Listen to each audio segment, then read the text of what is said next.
Mais maintenant, je change au français. Je veux vous présenter le conférencier suivant. Pour les Suisses romands, Alexandre Joliat est connu, par contre, il est moins connu en Suisse allemand.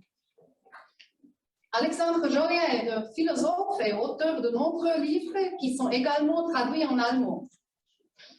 Il a écrit en 1999 son premier livre, L'éloge de la faiblesse. Ce livre a obtenu de nombreux prix et a été traduit en plusieurs langues. Tu as dit 15 ans. Ouais. Depuis, il a écrit de nombreux livres, dont le dernier est La sagesse espiègle. On dit comme ça? Vraiment. C'est depuis peu également un acteur. Il a joué un rôle dans le film Presque à côté de Bernard Campan, Marilyn Cantu et La Castou. Ce film a été présenté la semaine passée au festival d'Angoulême. On dit comme ça? Angoulême? OK. Et sortira dans les salles en janvier l'année prochaine. Puis, je te donne la parole, Alexandre Joliat. Attends. Oui, bonjour à toutes et à tous. Et excuse, je ne parle pas allemand, bien qu'étant en Suisse. Et bravo pour le discours en français, c'est super. Je suis très touché d'être ici en entrant dans la salle. J'ai senti qu'il y avait une solidarité et qu'on appartenait tous à une même famille. Et merci de votre accueil. Dans la société, il y a beaucoup de barrières, de vernis social, et c'est rare les occasions où on peut être sans masque, sans rôle, et de laisser être qui on est vraiment au fond de soi. Oh, c'est moi. Oh, je m'excuse. Entschuldigung, ich weiß. Donc, merci pour votre accueil. Peut-être on peut commencer l'après-midi en se demandant qui je suis au fond de nous-mêmes. Est-ce que je suis un handicapé?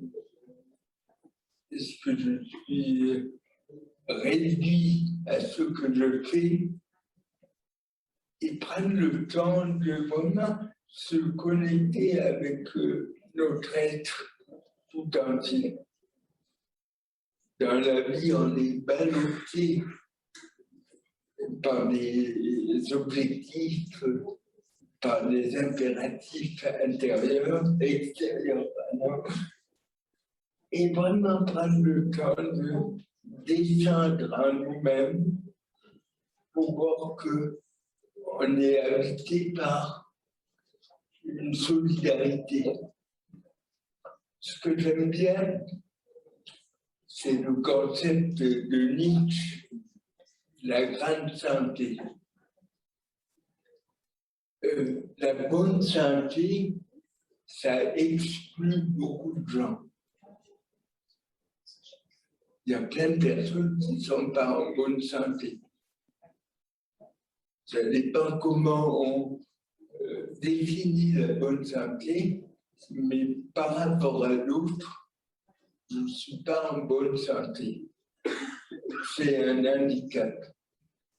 Je suis différent. Et pour Nietzsche, la grande santé, c'est faire avec nos blessures, nos manques, nos maladies, nos handicaps. Et la grande santé, c'est au présent.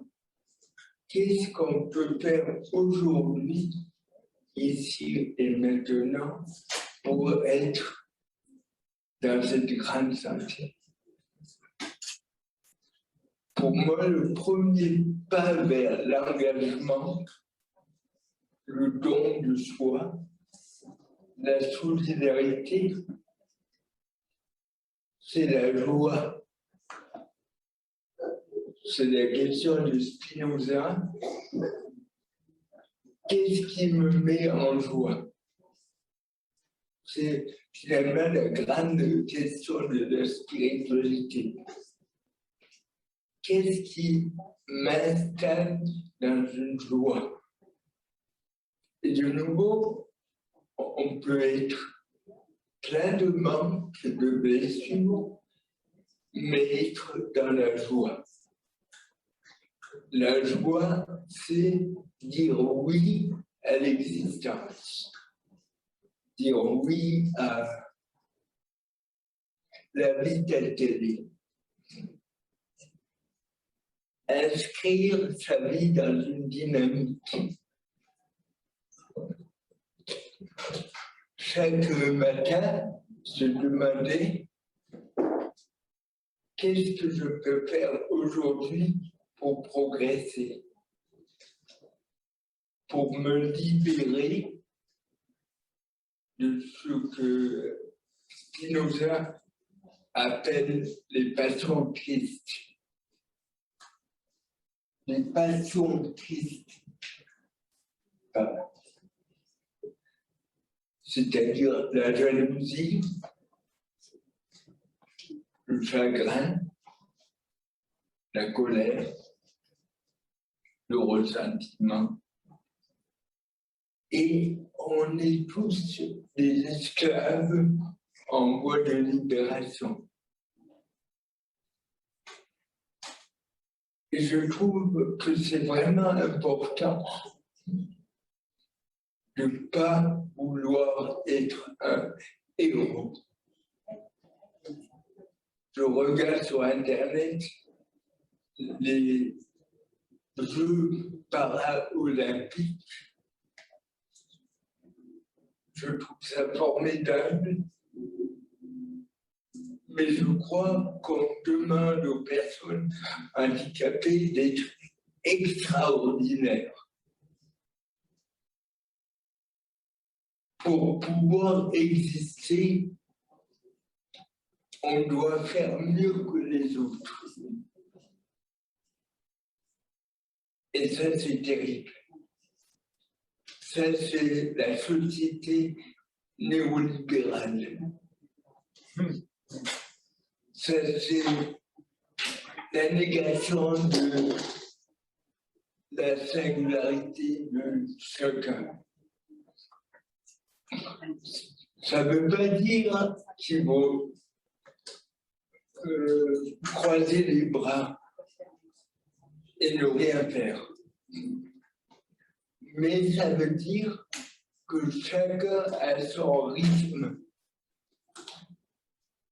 Tous les matins, je me lève en disant que j'en ai marre d'être handicapé. Que c'est tous les jours.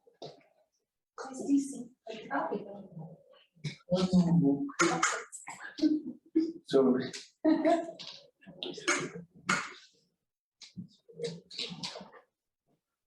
Merci. C'est moi. Et merci. Tous les matins, je me lève en disant que j'en ai marre d'être handicapé, que c'est de plus en plus dur. Et c'est ça pour moi l'acceptation. L'acceptation, c'est pas nier le problème, c'est pas fermer les yeux, c'est pas devenir le gentil handicapé qui s'énerve tout jamais. Il ne s'agit pas non plus de devenir aigri. Et tout le défi, c'est de s'écouter, de se demander quel est notre désir profond, de se demander quelle est notre qu'est-ce qu'on veut apporter à la société? Qu'est-ce qu'on a à donner? Quelle valeur nous nourrit?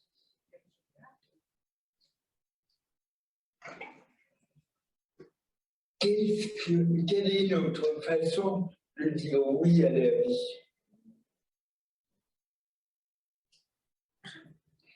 Et on revient à la question du début, qui sommes-nous au fond du fond?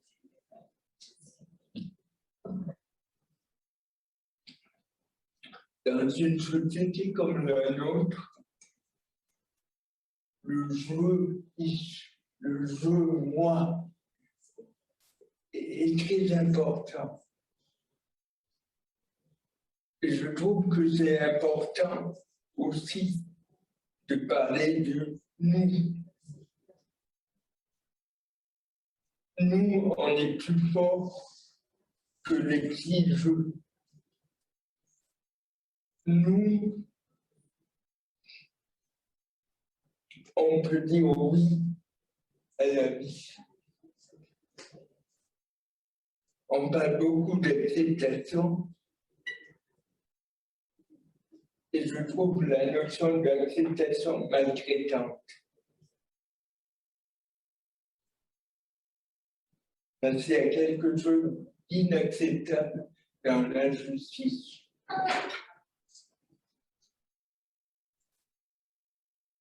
On m'a beaucoup dit d'accepter mon handicap. Je trouve que c'est une connerie. D'abord, ce n'est pas à moi d'accepter le handicap. Ce n'est pas un travail de l'ego. Quand je suis dans la joie, je n'ai pas besoin d'accepter le handicap. La tristesse, le chagrin s'envolent. Et de nouveau la question, qu'est-ce qui me met en joie? Comment inscrire ma vie dans une dynamique? Et c'est vraiment important de repérer les désirs qui nous habitent.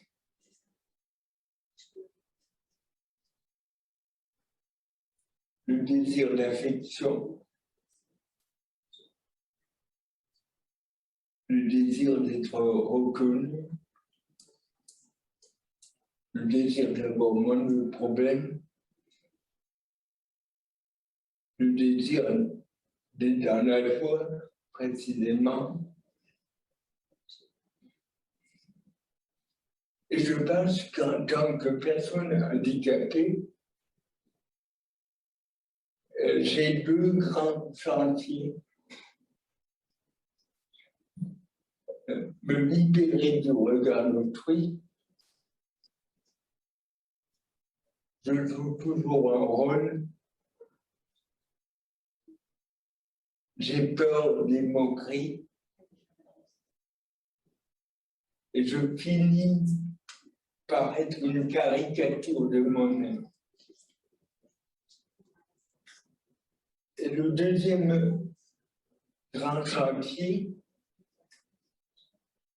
c'est de, comme disait Nietzsche, nuire à la bêtise.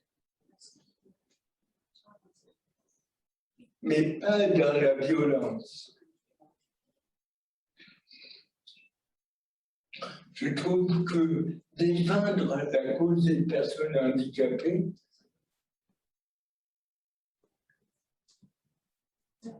c'est défendre les droits des êtres humains.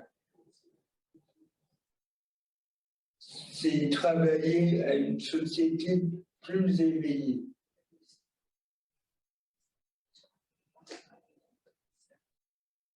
Et finalement, on peut se lever le matin avec ces deux grands défis, comment être dans la joie et comment s'engager pour les autres. Ces deux chantiers sont très unis. C'est difficile de s'engager pour les autres si je suis dans le ressentiment, la blessure, la colère. Et inversement, je peux rester emprisonné sur moi-même. Trungpa, un philosophe bouddhiste, il dit que le premier pas vers la vie spirituelle, c'est se démasquer. Voir quels sont nos désirs. Si j'ai de la colère, c'est pas grave. Il s'agit juste de prendre acte, de plus se mentir.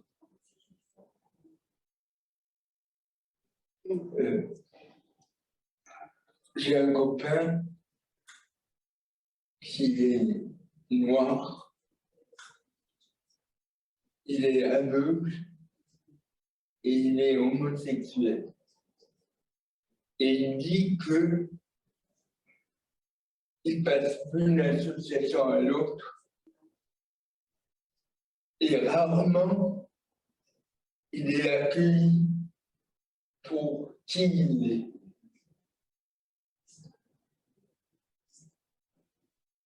Pour moi, défendre les personnes handicapées,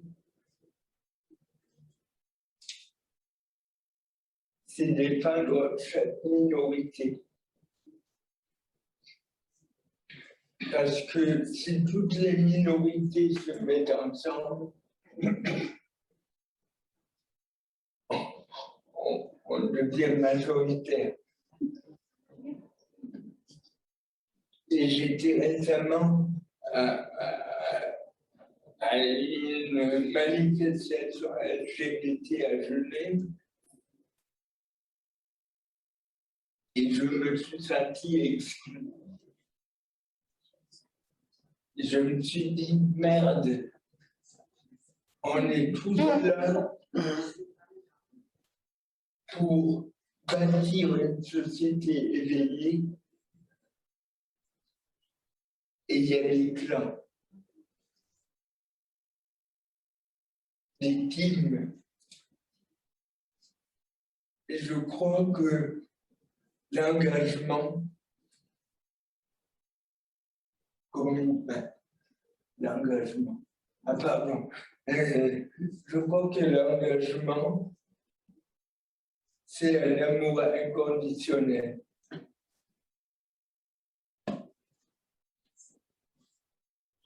On doit s'engager pour chaque être humain.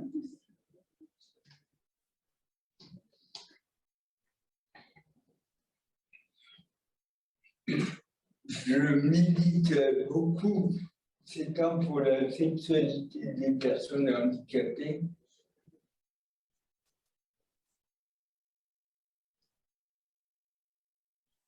Je trouve que c'est un sujet tabou. Et comme tout le monde, on a des besoins.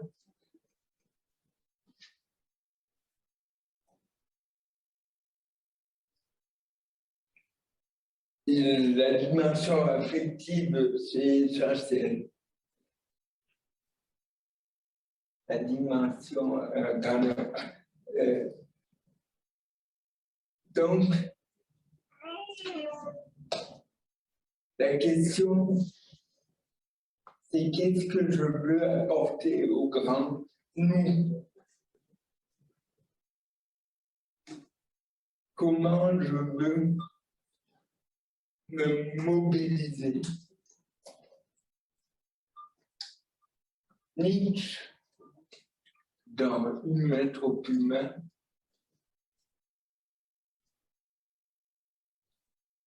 il dit on pourrait commencer la journée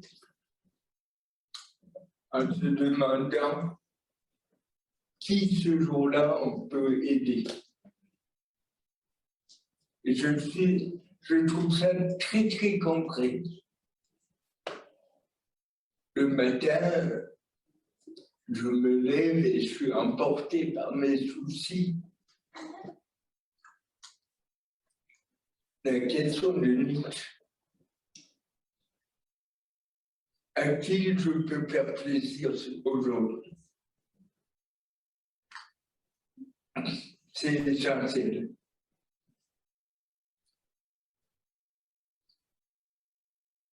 Un autre truc qui est important, c'est l'amour de soi. Et pour moi, c'est la grande question. Comment aimer mon corps d'handicapé quand tous les jours on se moque de moi? Comment ne pas tomber dans la détestation de soi? Et je pense que ce qu'on peut offrir aux autres, c'est un regard d'amour inconditionnel.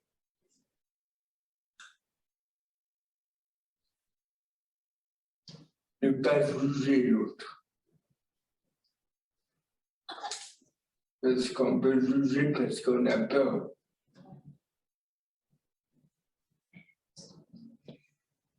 Ne pas se juger soi-même. On a plein de commentaires sur soi. Je ne suis pas assez bien. Je prends du poids. Quand on est devant un miroir, on se juge en permanence. Et ça, c'est un exercice qu'on trouve dans le zen. Ne pas commenter. Le cerveau, il est habitué à commenter. Quand on voit les autres, on juge. Et tout l'exercice, c'est de laisser partir les jugements. S'il y a des jugements, ce n'est pas grave. On les laisse passer. Et vraiment, la question fondamentale, c'est qu'est-ce que je veux donner dans la vie? Et quand on donne, on n'attend rien en retour. On ne donne pas pour être reconnu, mais par la joie du don. L'être humain s'épanouit dans le don. Et là aussi, il ne faut pas se comparer aux autres. Ce n'est pas un concours, c'est de trouver sa façon de donner aux autres. Dans la joie. Si je devais mourir aujourd'hui, c'est quoi le plus important? Est-ce que c'est le regard d'autrui ou c'est la joie du partage? Et s'engager, c'est pas investir, spéculer. Mais c'est donner gratuitement. Avec les moyens du bord.